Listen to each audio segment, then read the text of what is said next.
Start our recording. Welcome, everybody. It's February 8th of 2022. Today, we're talking all things inspection. Basically, wanted to highlight, is this serious? Is this a big deal? So talking about top issues that come from inspections and ways that we can be proactive to help our clients address some things at the time you're taking listings. And we'll kind of circle back to that, but other things maybe you should be mindful of or seeing at the time of your walkthrough with buyers. And then, of course, once you get your inspection back, of helping structure that conversation or moderate that conversation with your buyers. And today we've got some great guests to weigh in and assist in our dialogue, as well as, and that's Fred Lawrence and Dallon Hudson on here. Both have an extensive construction experience. And then, of course, Michael Conrad is going to be kind of leading our presentation here this morning. He's the owner and creator of Diligent, and they are a robust, comprehensive inspection organization that has been in the business a long time and is definitely one of the leaders in our market, and we're grateful to have them today. So, Michael, I'm going to turn it over to you and kind of let you kick us off here. Cool. Thank you, Ted and Village and the Grander, everyone, for being here and for having me. I think this is a great place just to open up a conversation. That's kind of what I'm hoping today will be, is more conversation than presentation, because you guys are out there, you're seeing it, you're reading those reports, you're having questions. And so I'm hoping that today can be a little bit more of a discourse. I'd love to hear Fred and Dallon's information. I've known Fred and Ted for a long time, and they have been doing great work since I've known them. So they're an immense resource.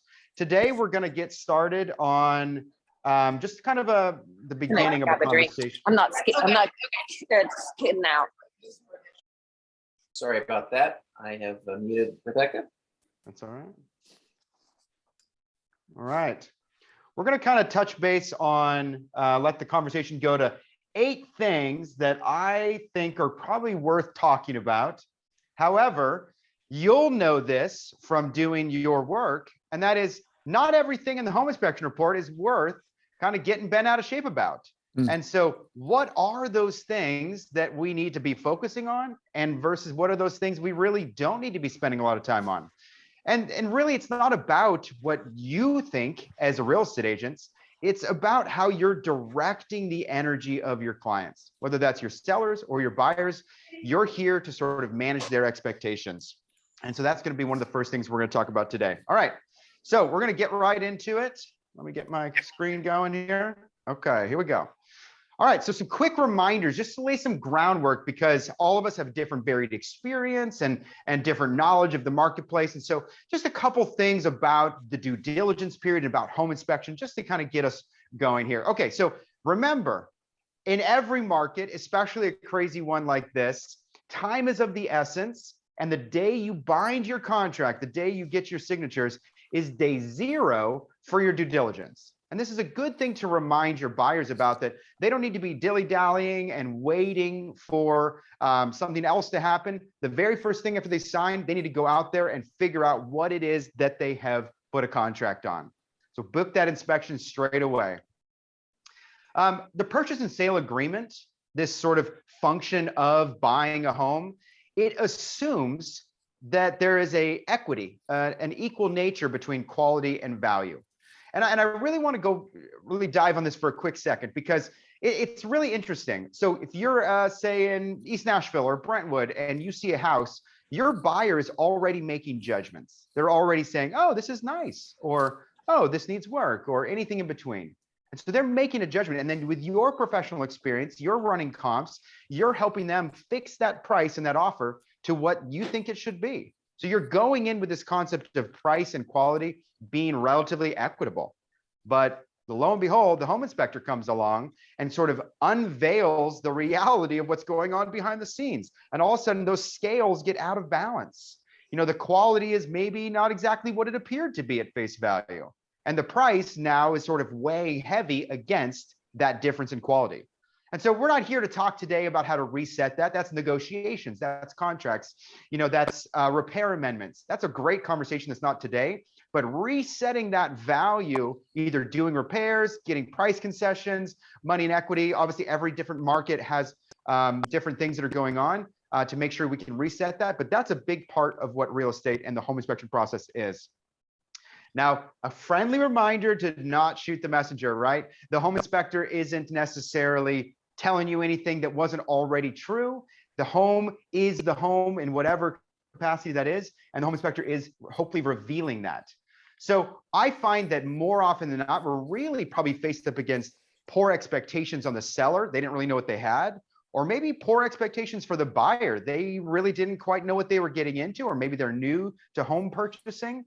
And so our work as real estate agents is a lot of expectation management and that customer service piece. Sure, home inspectors can be errant and sideways and have bad not language, but poor communication skills. But that is becoming less and less of an issue, and more we're getting an increased buyer population and seller population that just may need to have some additional hand holding during this part of the process.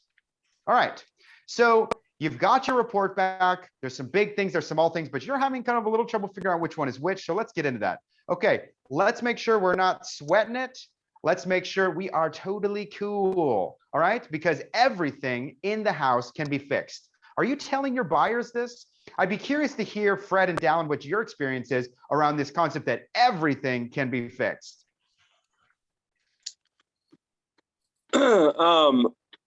I would say not everything can be fixed, but there's a lot of things that need to be fixed. What we run into a lot with some of our properties are what was to code when the house was built versus what's to code now, and then inspectors coming in and flagging things that sorry, I can hear myself echoing from my office into the meeting room.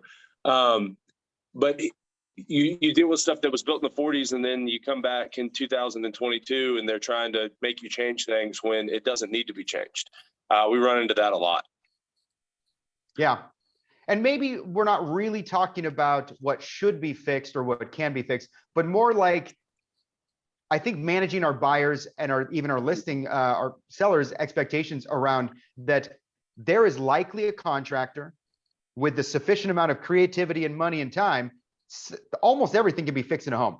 Now, real estate isn't about fixing everything. I think that's the point Dallon's making. And that is, oh man, that is huge. Everyone write that one down. Not everything should be fixed in a home. We're not trying to give them maintenance-free homes, but in theory, everything can be fixed. And that's helping us dispel this idea that there's some sort of pass-fail concept. Fred, what's your experience with buyers coming in with this pass-fail mindset?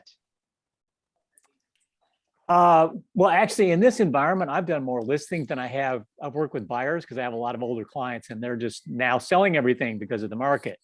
But I'll give you my feeling about inspections in general, and this is obvious to all the agents.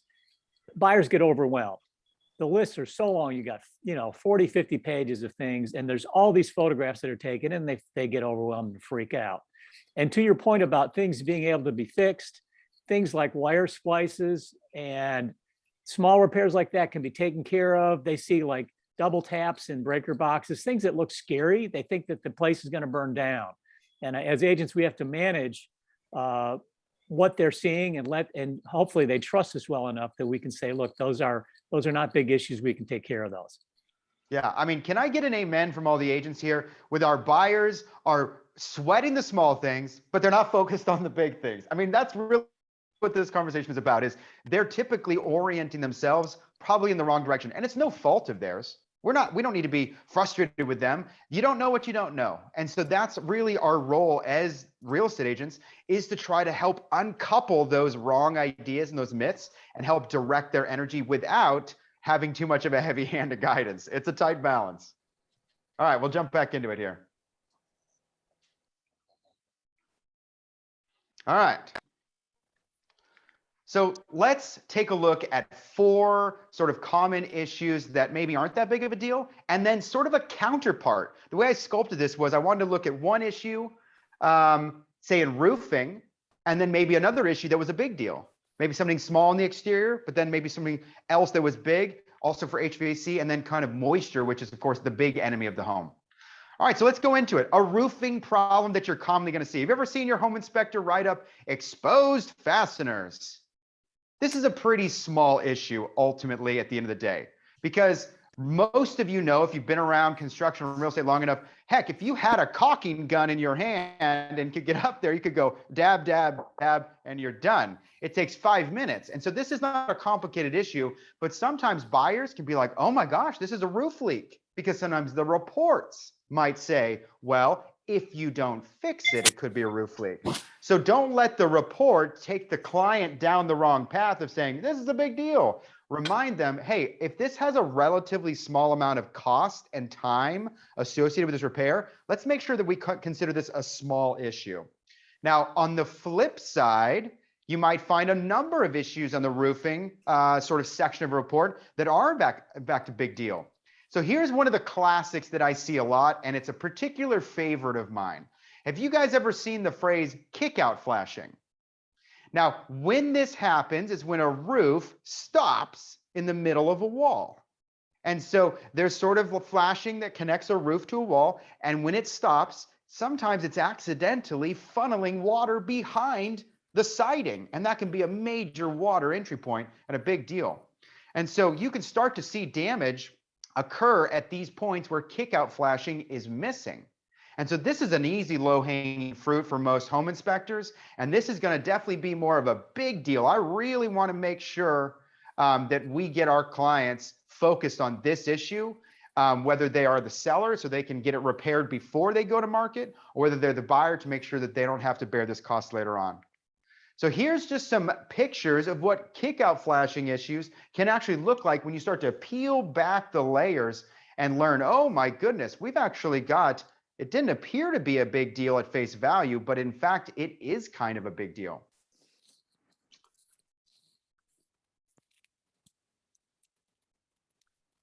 All right. All right, so moving forward into a different section.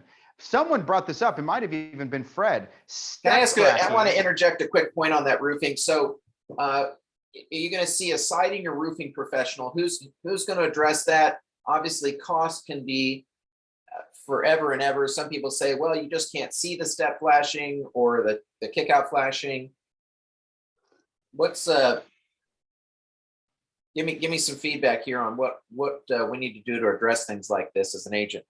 I think you'd have to start at the source, which would be the roof, and then work your way down. All right, bring in a roofing contractor to fix the problem, and then once that problem gets fixed and the water is stopped, you can come back through and finish out the rest of it. Gotcha. With a siding contractor or brick or whatever it is. If it's a brick contractor, it's going to get a lot more expensive because you're going to have to rip all that brick off and then re-brick it. So brick, and some of you may be more experienced in the older homes that have brick. Brick is the one cladding where this isn't an issue. Right. You can more or less paste that step flashing right to the brick, and it's not going to cause any issues because it can't get behind the brick. The issues you're going to see is vinyl, lap siding, hardy board, wood siding, anything like that.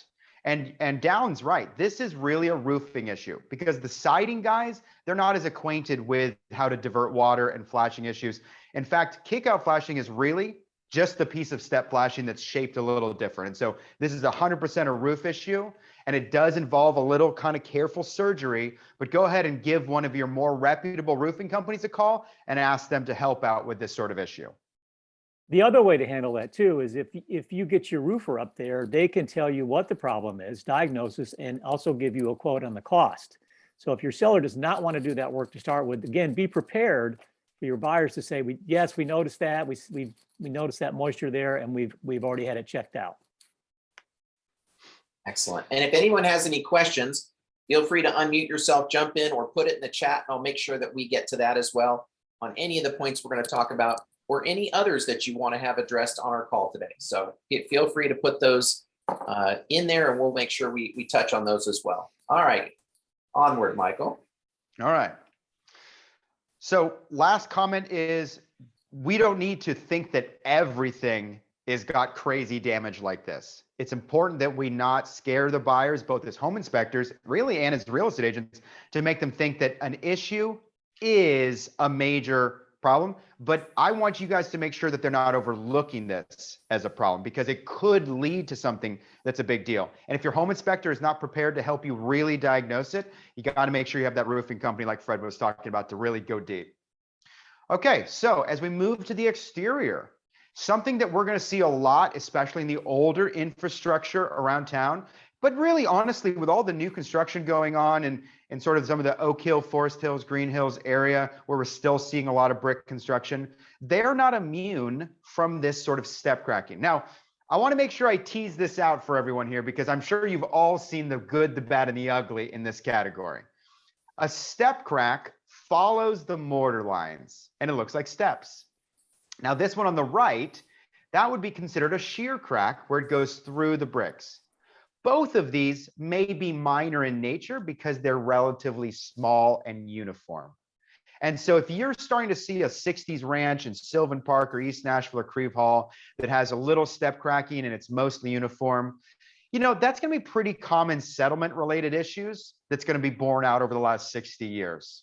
Because it's had 60 years to really move and the likelihood for major change is low. And so go ahead and ask your home inspector, hey, does this tip over the line to become a structural matter?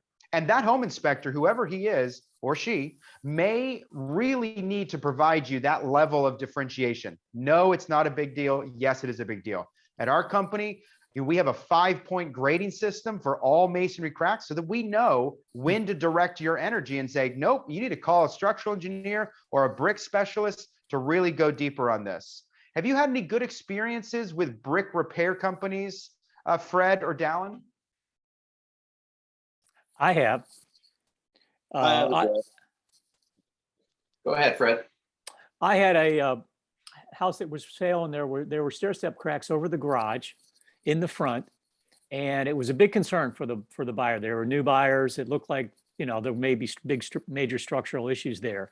And I brought a guy in to look at it. He was able to satisfy them that it was not a major structural issue, and he did the pointing on the front of the property, and the sale went through just fine. We just had to comfort the daughter and the mother that this was not a large issue.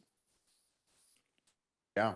So on my side of it, you know, if I'm doing a renovation, I'm looking for defects in the house when I'm walking through the house, because most of the time I don't have the luxury of having really an inspection with this market.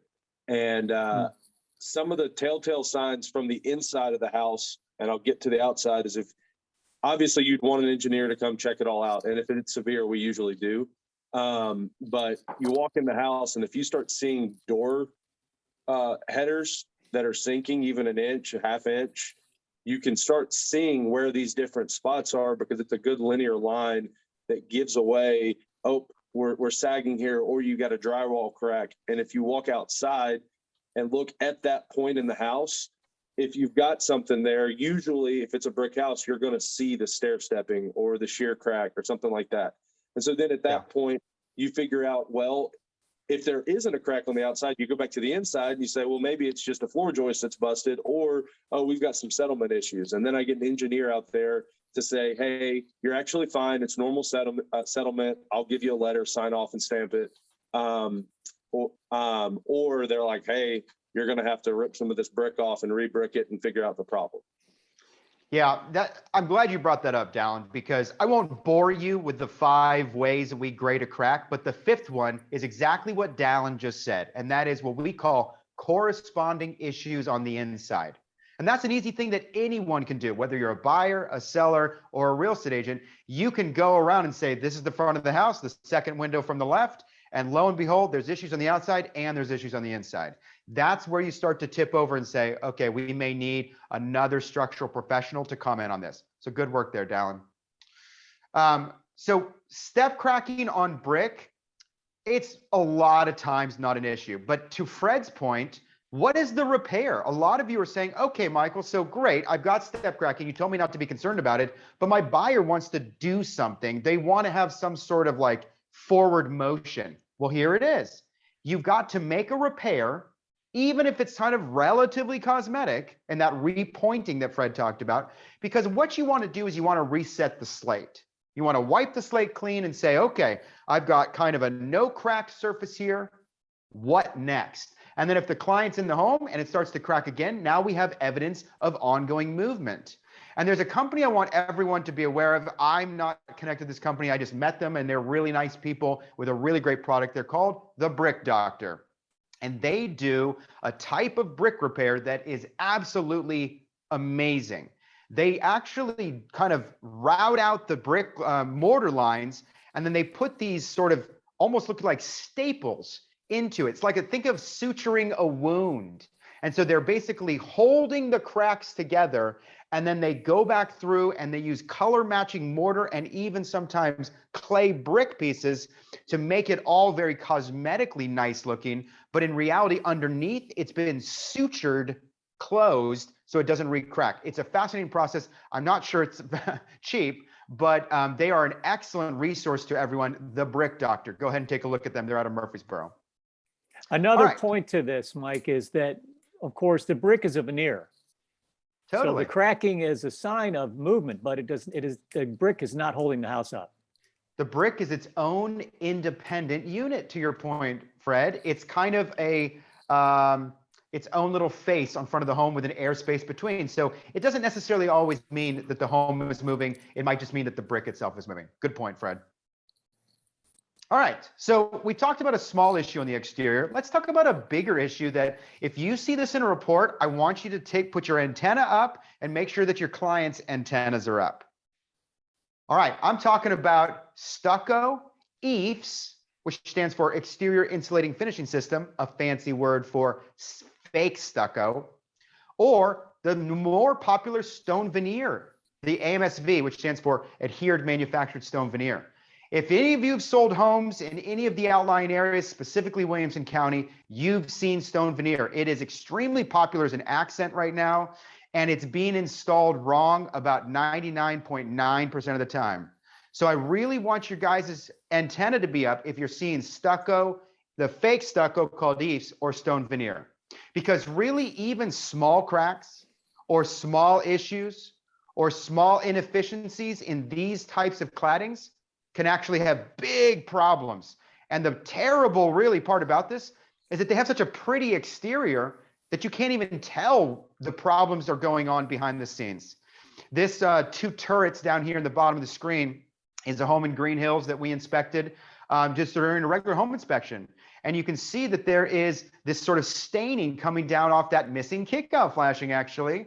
But underneath, lo and behold, all that sheathing was rotted and all those studs were rotted. And I was able to stick my finger right through the wooden structure because it was nothing more than mulch anymore. Now, that's not every home, but it's a lot of them. And I just want you to be aware of it. And you should be definitely keeping your eye out for an EDI certified company that can do these further evaluations for deeper moisture. I'm not saying every stucco home is bad, and the stigma that every EIFS home is bad isn't true.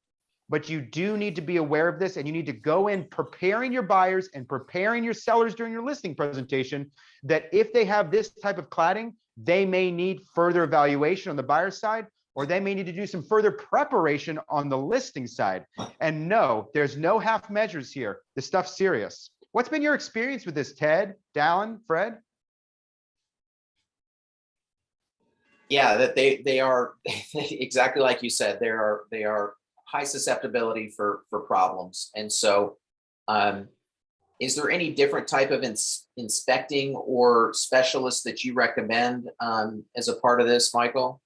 Yeah, so really all of your base level home inspectors are being trained at pretty much every level to tell you, the agent and the buyer, that they need a further evaluation by someone who is certified in this manner. And so right away, you're going to need to identify, if you're on the buy side or even on the list side, a company that can do these evaluations. And no, I'm not just talking about a repair company like Master Stucco, who's a great company. I'm talking about an evaluation company. And there's a couple in town. There's about 3 in town. There's 2 guys that have been doing it a number of years that are based out of Williamson County. And there's another company that I might know who's based out of East Nashville that also does them. Spoiler alert, it's me. But yes, you're definitely going to want to keep an eye on what the home inspector is saying, because they're not going to be able to do the further evaluation. You're going to need a separate person. And so make sure you have enough time in your due diligence person for that, or due diligence period. Great. Dallon, what about renovations? Have you come up against any stucco or EIFS in your renovation work? I have not actually, because I try to avoid them. I usually stick to just normal siding houses, and sometimes we replace sidings, but no stuff. I haven't dealt with any stucco. Yeah. My rentals have all Brett? been on older homes, so I haven't dealt as much with this new construction as far as doing a renovation. Yeah. But I know it's scary, because if you have one spot, then you don't have any way of knowing how rampant the problem is. And it's hard to diagnose how extensive the damage is. Visually, as a real estate agent, as a buyer, even as a base level home inspector, you're right. It is very difficult to diagnose what is going on. And I've seen homes where I'm at the curb and I'm like, oh, that home's terrible. And lo and behold, it's not. And I've been in homes where it looks beautiful, and you start doing these invasive inspection, which involves drilling and moisture probing. And all of a sudden you're like, oh my goodness, what is going on back here? So it's really difficult to tell. And so really, I just want to stress, your home inspector is not going to be able to know. Your regular contractor and handyman is not going to be able to repair it. You're going to need a further evaluation. You're going to need to work with a professional company like a Master Stucco, or any of the stucco and EIFS repair companies in this area are going to probably be helpful. And so that's kind of a whole conversation for another day. Maybe Ted can bring me back to talk a little bit deeper about this. Not everyone's seeing these on the regular. They're not super popular, but the stone veneer that is growing in popularity in the new construction is certainly something you want to keep your eyes on as agents out there. Sure. All right. Well, let's keep going. If there's no questions. I've got a nice list of questions for the end as well, Michael. So we'll have plenty to address Excellent. there too. Yeah. Excellent. All right. So HVAC, it's on every agent's mind, because you're aware that it's a really identifiable big cost when you're owning a home. And so your home inspectors are going to be looking at it. But let me tell you the dirty secret of the home inspection industry. A home inspector is not able to inspect a lot about the HVAC. So go ahead and get your pens out. I'm going to tell you right or downer. 12 years. That is not necessarily anything special, but it's an interesting line in the sand.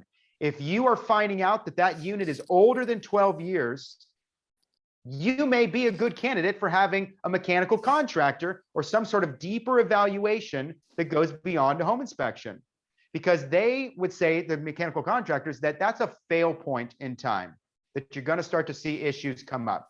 And so I'm not telling you that every unit that's under 12 years is in great condition and everyone that's older is bad. But I am telling you that the home inspector is doing their best to try and give you the clues to tell you something. But there's not everything they can do without digging into it like a mechanical contractor. So 12 years. What we're seeing here on the screen is a real easy low-hanging fruit that kind of looks ugly, but I don't want you guys to be concerned about it. And I want you to make sure you're directing your client's energy away from this type of stuff. Because it's a simple repair. Refrigerant line installations looks a lot worse than it actually is, but it does contribute to the overall efficiency of it. However, one thing you can inspect for these different HVAC systems is venting issues. So while maybe the refrigerant line stuff isn't that big of a deal, anything around venting is a concern. On this one photo here on your left, that one's going into a chimney. You've got two combustion appliances going into a chimney. And I'll tell you right now, that's a big no-no, but you see it all the time in the older construction, because where else are you going to send the vents? And so there are ways to do it right, and there are ways that are to do it wrong. And so just want your antenna up about that. Do you see here this middle one, how it's going downward? That's a no-no. That hot air needs to keep going up.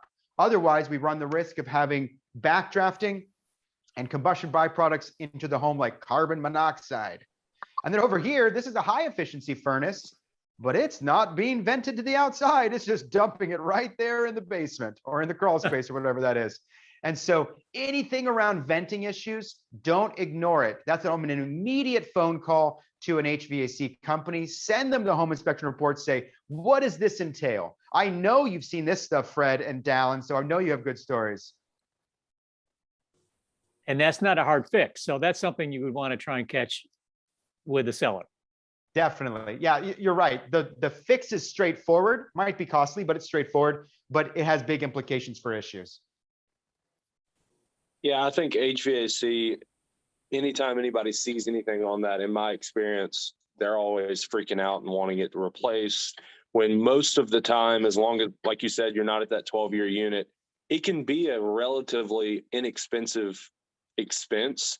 Like if, for instance, if that's venting to the chimney and you need to vent it out the house, you can move that pretty cost efficiently.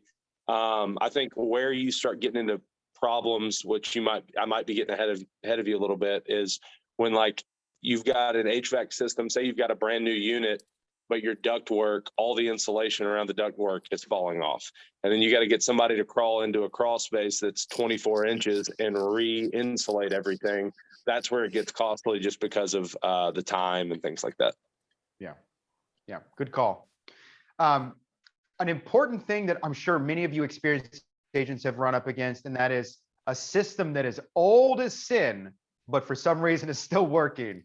And your buyer's like, oh my gosh, I don't want to be on the hook for this cost. The seller should be on the hook for this cost. They haven't had to fix it over time. And it's very frustrating for all parties involved. Buyer, buyer's agent, home inspector, everyone. And that home inspector is likely very much looking for issues that you could call it for repair. But remember, common decorum and process in real estate, you can't ask for an upgrade. So just because it's old doesn't mean that it qualifies for replacement. However, if it has identifiable repairs that are kind of enough, right? You can be like, well, hey, you should probably just replace this, and so just keep your clients on the conversation that just because it's old doesn't necessarily mean it needs replacement. Well, the other thing you can do is have them get a home warranty so that they can feel comfortable for the first year. And I don't know if those warranties are going to prorate back and give them what they should get, but it still gives them some comfort for repairs and things like that along the way. Yeah, that's a great point. A home inspection coupled with a home warranty is very valuable. No, it's not going to defray all their costs, but think of it as a big old discount or a big old rebate check coming back to them, for part of the cost. And I think that's a great point, Fred. That's excellent money spent on a home warranty. Awesome. All right. All right. And as part is that where you're saying the 12 years you would recommend doing it the more an HVAC specific inspection or deeper dive as if its system's 12 years or older? Is that what you're recommending? Yeah, I mean, that's the place where you shouldn't be surprised as an agent if your home inspector is kicking it up the food chain, right? And saying, oh, this is older than 12 years. You should have it evaluated by a mechanical contractor. Now, in general, I think home inspectors do a little too much of that, referring to another professional. But in this case, it's a good one because statistically, they just have failure because they don't get enough maintenance. It's like a car that doesn't get enough oil changes. It's just going to fail earlier. And so it's just an easy thing for your buyer to trigger to help them feel more comfortable going into the home, to have that more knowledge. Agreed. And a couple of talking points. When somebody does a tear down, if you will, of a system for HVAC, can you give us a couple of the things that they are checking that a general inspection would not see? Yeah, this is good stuff here. Okay, thank you, Ted. Okay, number one, your home inspector is really just operating the system using the thermostat. It's not nearly as complicated as it probably, you want it to be. And so they're really just moving the thermostat. Conversely, a mechanical contractor is going to be looking at 5 major areas that are unique to a contractor. The refrigerant pressures, that's a big one. The fan motors, the electrics, the coils, which is sort of like the real nitty-gritty part of it, and then the heat exchanger. All of that stuff is hidden behind the shroud of the unit that a home inspector can't see and you can't see. And so the home inspector is going to be looking for other indicators to sort of throw the flag in the field and say, there's a potential problem here. but that mechanical contractor is going to be really going deep in these 5 areas. And it's well worth the money on older systems, in my opinion. Awesome, thank you. And about what does that cost to do that? You know, I don't see a lot of mechanical contractors doing this service well. So I would estimate that you're going to be paying somewhere between $100 and $200 per system for further evaluation. Why? Because in the mechanical contractor's minds, they're treating it like an annual service. They're going out there and they're kind of looking at it like they would do an annual service contract. So that's their closest approximation. But don't be surprised if enterprising home inspection companies are trying to get into this space to provide additional value to their customers. Perfect, thank you. Yeah. All right. So one of the things that you guys are going to be running up against in home inspection reports all over, and it really almost takes a secret decoder ring to figure out which are the big issues and which are the small ones, is about water and about moisture. Gosh, it's just everywhere here in Tennessee, isn't it? It's falling out of the sky. It's in the air. It's coming up from the ground. Man, I mean, moisture is really the home's major enemy. And you guys said it early in this little meeting, downspout extensions. You see it on like almost every single home inspection report. It kind of feels annoying and like, why is it even on here? But any of you who've been around, it's a simple, low-cost fix that can, on some houses, have a major positive action. You know, and so, yeah, here's a couple examples where, especially this middle one, you start to see some erosion underneath the slab. Downspouts can just dump a shocking amount of water near the house. But is it a big deal? No. A lot of times it's not connected to a major moisture issue, and it really just needs to be diverted away. Remember, your house wants to kind of be up on a tiny hill in the center of the property, or not the center, but anywhere on the property, so that water is always moving away. The king of the castle wants to have his moat around him. So if you're at the bottom of a hill or a swale and you've got water pouring against the house, that house is going to be a sad house over time. Dallon, what's your experience with this? I'm sure you see this issue all the time on your repair houses. Yeah, every house, especially the ones with basements, you know, we kind of start with this is our first step on figuring out water. And 7 out of 10 times when there are not downspout extensions and you have a basement house, that's where the water is getting into the basement. And it depends on kind of how long it's been, how much erosion has happened, to if downspouts, literally you put the downspouts and you run them off. Usually we bury them and have them run down into the backyard or wherever. And that can sometimes completely solve all of the moisture issues in the basement, or even water issues in the basement. And then, of course, there's other more extremes where you have to dig it out to the foundation and seal it up, and then still put your downspouts and run it out. But yeah, that's usually, you know, especially rental homes that haven't been taken care of that are now on the market. If you go around and there's a basement and you see that there's no downspouts or even no gutters and it's just pouring off the side of the house, you're probably going to have some moisture issues, potentially some foundation issues, which will go back to where your brick's cracking. Well, it's cracking because there's water that's gone under there for 40 years and there's 6 inches of washout, and finally the concrete gave way. Yeah. Yeah. Now, Dallon, this is some really expensive equipment to fix this issue. This is some really expensive labor to dig these trenches, right? Yeah, it's not cheap. No, Dallon, you're supposed to say no, it's cheap. I was Well, queuing you up. It's a lot cheaper to just put the downspouts. I mean, it just depends. If you're digging the trenches for the downspouts, no, that's cheap as can be. If you have to go a step further, that's where it gets expensive. So it's a very easy thing to fix, especially for a house without a basement, that it comes right off the site. Yes, it's very, very simple fix. I usually deal with them with basement homes is where I see it the most. Yeah. But yes, it is relatively simple to fix. It's a couple dollars for the parts at Home Depot, and it's a couple hours of labor with a ditch digging grade of laborer. It might be $250 to do all of your downspouts around your house like that. Yeah.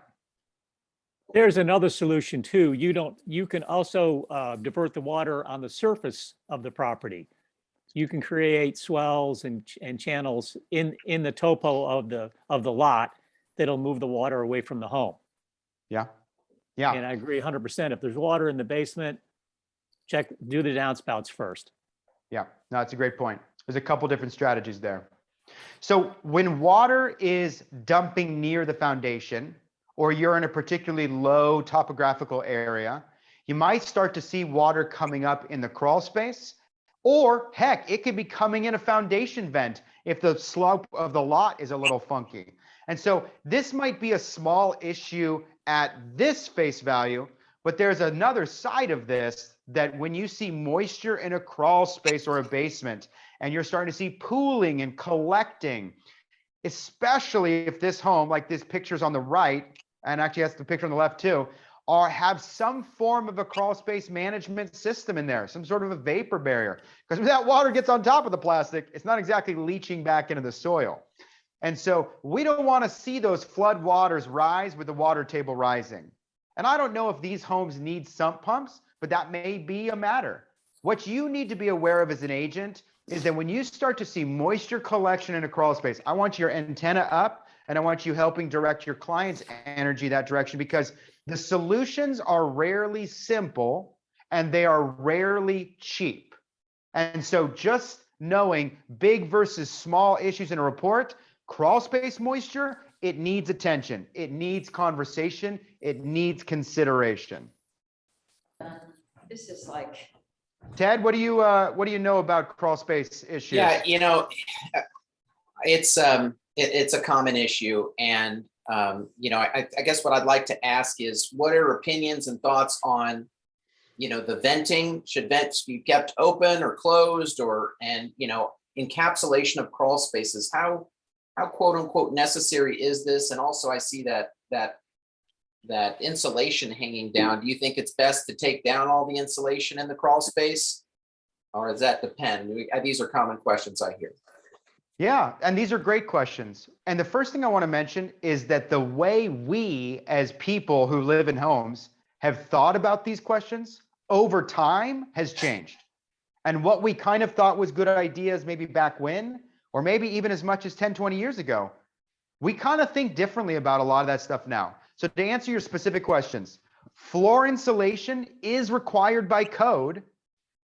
However, in this climate zone, it's very house dependent, and mostly it's not causing a big positive change.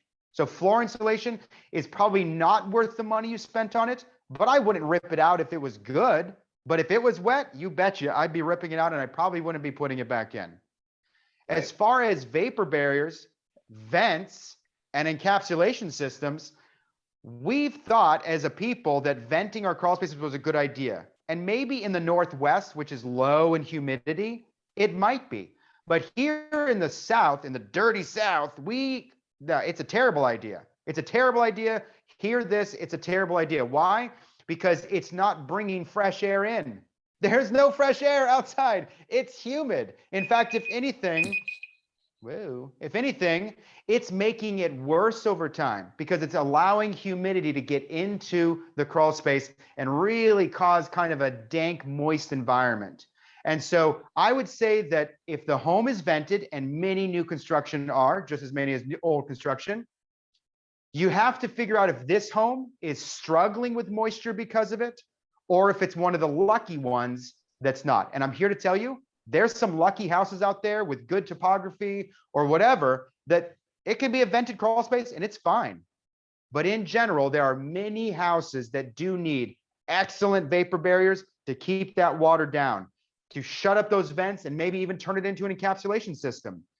And the last thing I'll say, because this is kind of a deep dive, is conditioning your crawl space with air conditioning is a bad idea. Dehumidifying your crawl space to remove the moisture is a good idea, but it costs money. It costs a lot of money. And if any of you have walked this road, you know that none of us, not the home inspector, not the real estate agent, can take the recommendation lightly for encapsulation, because it's very cost prohibitive for a lot of folks. And on new construction, the cost should be borne by the builder, but it's not yet because that's the way the market works. And so until then, the buyers are coming up against these issues, and they themselves are going to have to bear those costs over time, or maybe pass them on to the next buyer. But this is an area that I just want you to keep your eyes on, because every house is a little different. Work with your local fellow real estate agents and your brokers and experienced guys like Ted and Fred, because their questions are always a little bit unique. And certainly get yourself a home inspector, or at least a partner in this area who knows a lot about crawl spaces, because you're going to need to have a larger conversation. Yep. Awesome. Mike, if it's nice in when you're listing a home, if it's got a dirt crawl space, it looks cosmetically better to just get in there and put a vapor shield in, and that can be done if you go buy, rolls of plastic from Home Depot. It can be done relatively inexpensively. Do you see that as a good move, or from what you're saying, are you saying that sealing that dirt up may be a mistake? No, sealing, that concept of sealing up the ground is not a problem, but I'll say this: your buyers and your home inspectors are less and less fooled by a quick little cosmetic fix in the crawl space. Everyone's sort of hip to the scene now. It's gonna have moisture issues if it has moisture issues, or it's not because it's not. And a little quick vapor barrier to make it look pretty is really not a good idea for a listing. It's kind of wasted energy. And you're gonna get tripped up on it in the inspection anyways, because the home inspector is not gonna call it good necessarily. And so I would say, if you even have an inkling that there's the potential for concern, talk to a professional contractor, or maybe even a home inspector or someone, about what is needed, and then evaluate as a seller, evaluate as a listing agent. Is this an area where we want to put some money in so that we can recoup it, and more so in the sales price? Because spoiler alert, I'm about to talk about pre-listing inspections and the benefit there of knowing what you're selling and making it as shiny as possible. So let's jump right into that. So is there another way? Is there another way besides these home inspection reports that keeps causing us so many issues? Well, I think that Ted and I and many believe that the market is moving, and that this current climate of a very seller-driven market is evidence that the future of real estate is probably a lot less about what the buyer is finding and more about what the seller is doing before they go to market to make sure that their product is as positive as it can be, or at least so it's known, so they can sell it correctly. Because the jury's in. You can sell a home for more than the money you put into it when you do those pre-listing inspections and subsequent repairs. Now, not every seller is going to have the bandwidth for that. Not every seller is going to have the stomach for that, but that's true. And you and I both know it because we see flips all the time. And that's effectively what a flip is. A flip is the ability to take a home, improve it, and sell it for more than you put into it, because we like shiny things. And your increasingly younger population of buyers is also increasingly less good at repairing things. And so they want their things to be relatively maintenance free, even though you and I both know that's not even true. That's what they want. And so if you provide, as a seller, as a listing agent, a really high-end product, because you already did all the figuring out and you already did all the work, there's going to be a premium of additional money is going to be earned in that listing price. So let me just interject here. So I was working, or I just got advisement from a guy that's he's in the Fort Collins, Colorado market, and homes don't sell pretty much without pre-home inspections. And that's kind of what's become the norm in their market, and will likely be what's moving here, is because they don't want to have inspection contingencies. And so buyers are often very uncomfortable submitting offers without them. So I want to caveat here, this isn't Michael suggesting this because he's a home inspection company, although I do think it would help everyone's life to do this way, because you're not under the deadlines of the buyer having to get somebody in there within 5 days and making it pass fail and all of that. Just if your sellers are having a hard time stomaching it, then I think they really need some different coaching, because the cost is minimal compared to what they'll be dealing with of a deal that goes binding that falls out because of a pass fail, versus providing a report to them on the front end. And maybe they address some of the things that are understood or found in that report. and they provide a list of that, or they just say, hey, this is what we know exists. So like, when people make offers, that they have that inspection report on the front end so that they can make their appropriate considerations or decisions, or they could take that report and send it to their contractors and use that during their due diligence period to get costs and estimations. Or I'd recommend have your seller get some estimated costs so that buyer knows what they're walking into. You just want to eliminate those variables from the negotiated process that creates so many headaches. Yeah, there's so much to say about this, guys. I really want to make sure you're aware. Did you know that we are in a world where we have to doubly negotiate for every house that we're buying and selling? We put a price on it, and then we try to renegotiate the price based on what we later learn. And you know who that hurts most of all? Is most often than not, it hurts the seller. If any of you have listings, if any of you are very well versed in listing presentations, what you may not be aware of is that the seller is willfully going in, reducing and giving up their control in the negotiation. Because forever and ever, information is power. It always has been, it always will be. And so why give up your footing as a negotiating party, as a seller, when you could be knowing it? Oh, you're not surprising me, Mr. Buyer, with these questions. I already know it. I already built it into my pricing. This emotional upheaval that comes with double negotiation, it's a mess. It's a mess. And the future is like that Fort Collins market that Ted was talking about, where buyers want to know what they're buying and sellers want to maximize price by knowing what they're selling. And for any of you that have been around long enough to understand the fear of disclosure, required disclosure, I want to encourage you to move beyond that, because that's the past. The truth will out, as the Brits say. And so there's no point in hoping for a stupid home inspector or an idiot buyer. You are going to find out the information one way or another as a listing agent, as a seller. And so you might as well be the one in control of the conversation. And so we do have an opportunity, not just to do more inspections, no, to smooth out the real estate process. Wouldn't you like to do less work? Wouldn't you like to have less broken contracts? And no, buyer inspections are never going to go away. The contingency in the contract, that's the part that stops. The buyers will still do inspections because they'll still want to know, because caveat emptor, right? Buyer beware. However, it's not contingent. Oh no, Mr. Buyer, you can't introduce that information to me because I already know it. And so this is the future, and the savvy agents among you are going to be adopting this sooner rather than later. The low-hanging fruit is your older homes and your sellers who've been in the home a long time and may not even be fully aware of what's going on in it anymore. That's the low-hanging fruit. New homes in the 2, 3, 4 years old, maybe they don't need one, but a lot of homes do, specifically your older housing stock. So I'd love to hear anyone who has been doing pre-listing inspections, what your experience has been. So on all of the flips that I do and listings that I do, on my stuff, I do a pre-listing inspection. Even if we've replaced all the wiring, plumbing, HVAC, everything, I get ahead of it. And then that inspection is left on the island. So if somebody wants to look through it, they can look through it.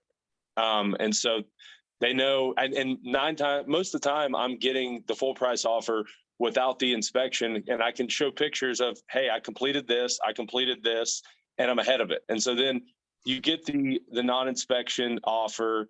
If they want to have an inspection, they can have another inspection, but they're, obviously with an inspection, you can always find something, but if you get rid of the big things, then there's non-issues. And so I suggest that to anybody that has a listing to do a pre-listing inspection, just so that you can get ahead of it. And you'll end up doing a lot less work on the back end because you already know what the problems were and they're already addressed. Now you might have to deal with a gutter that doesn't have a downspout, and that's all you're going to have to put up with during the inspection process. Yep, awesome. All right, I want to move quick. We're at the tail end of our time here. Michael, what else do you have? And I want to get into just share some questions here. That's it. I'm done. Perfect timing. I thought we were right on time there. Excellent. So Emily had asked about stone houses, and Emily, I'm going to She may have had to drop off. Oh, no, she's still on here. Emily, is there anything specific about stone houses you had in question? Emily Warner? No? Is there anything particular, Michael, that you're finding on stone houses, not synthetic, but older stone homes that we should be mindful or considerate to? Yeah, so the cottages that were built in the 30s and the 40s that did have stone in them, some of your older Sylvan Park, East Nashville neighborhoods, those homes don't have a ton of issues, quite honestly, because that was acting more like a brick veneer. And we know brick veneer homes are notoriously bomb-proof. And so I'm not as concerned. Those don't really blip up on our radar very often. There's not a ton of them. And so by contrast, compared to the synthetic stuff, no, I don't see stone homes having a ton of issues. Awesome. Let's see. As far as I want to just touch on, make sure obviously you're getting radon. You know, for a lot of people that aren't familiar with radon, it is something to be really mindful to. And please, please, please, if people are not getting a radon inspection, that you're getting them to sign the disclosure stating that they're declining that. It's a very prominent and popular issue. It is not that expensive to mitigate radon in most instances. I want to be, again, mindful of everybody's time, but put in a couple of PSAs to this. Same thing on pests. Make sure you're getting your pest inspections. Michael, do you have anything to add on termites or pests? Yeah, I mean, just be aware that termites and pests is really connected to moisture. And since we have so much moisture in this area, termites are just everywhere. I mean, really every new construction should be doing pre-treats. Every older home should probably have seen some form of treatment. It's low-hanging fruit for you as an agent. You can come off looking very knowledgeable by recommending something that has a low cost and a high impact. So I really see, a lot of folks doing home inspection, radon testing, termite inspection, and then maybe choosing one of the other less common ones. That's a pretty common suite of services at this point. Excellent. When you see outdated wiring or what people think of, they get scared when they see knob and tube. Does that mean we need to replace all that? Yeah, knob and tube is scary because it degrades really fast. If you step on the wire, that little sheathing just comes right off and then you have bare wire. That's why knob and tube is scary. That's how the house fires happened, so to speak. Knob and tube itself is not a problem, especially if it's in a wall, because no one's going in there and messing with the wire. If it's in an attic and you can brush up against it or knock it, that's where I start to get concerned. No, it does not need to be prescriptively replaced. No, it does not need to be prescriptively replaced. However, it should be looked at and scrutinized for those areas of concern. Because how do you fix it? Clip, clip, wire, done. It's very straightforward to make repairs in the visible areas, which are the areas of concern. All right, so you can splice in new wire into a knob and tube situation. Yes. All right, cool. Organic growth, is it mold or not? Should you always get it tested or treated? Home inspectors have been told that they're going to have their pants suit off of them if they say the word mold. And so they tend to avoid it at all costs. I personally don't mind the word mold. I find that if you can understand it, you can speak about it. But it is mold, my friends. And the pest control company is trying to convince you it's just fungus. It's not true. All mold is fungus. It's like science, right? Not all fungus is mold. Some of it's mushrooms that we can eat, but all mold is fungus. And so that stuff in your crawl space, it's mold. Is it a big concern? Sometimes, sometimes not. Make sure you're working with fellow real estate agents, brokers, and a great home inspection company who can help you tease out the differences and know what to do about it when you do find it. It's really not about the mold, people. It's really about the moisture that caused the mold in the first place. That is a great, great point. Do we have any other questions before we break here today? And I want to again thank everyone. You can add those to the chat or just unmute yourself and jump in on any specific questions you have on inspection. And we've covered a lot here today. Okay, well, I want to offer my great thanks. Let's give everybody a hand for Michael Conrad with Diligent, Fred Lawrence and Hudson, and Rebecca for participating and sharing your questions as well. thank you all, and I hope you have an awesome day. If you have additional questions or needs, feel free to reach out to me. Michael Conrad is a wealth of knowledge. This dude is at the bleeding edge of everything inspection related. So I encourage you to reach out to his group, and obviously you can see his information there. I can put a link to his website in the chat, and but he's easily found. So again, thank you all, and I hope you have easy goings out there. What I would say though is be really careful if you are waiting these inspections and advising these buyers accordingly, because they're looking to you to tell them, is this a big deal? I see it all the time. Is this a big deal? And just be really careful that you're not putting yourself at jeopardy of being that source, right? Or being that expert, if you will. We are, despite your knowledge, we are not that expert to tell them that. So the answer often is, it depends. And so, as Rebecca mentioned in the chat there, use your TR forms, right? There's forms for all these things to help encourage the buyers that they're making the choices that are right for them. So, yes. All right, y'all. Have a wonderful week. We thank you all so much. Thanks, Michael. Thanks, guys. Have a great one. Take care, y'all.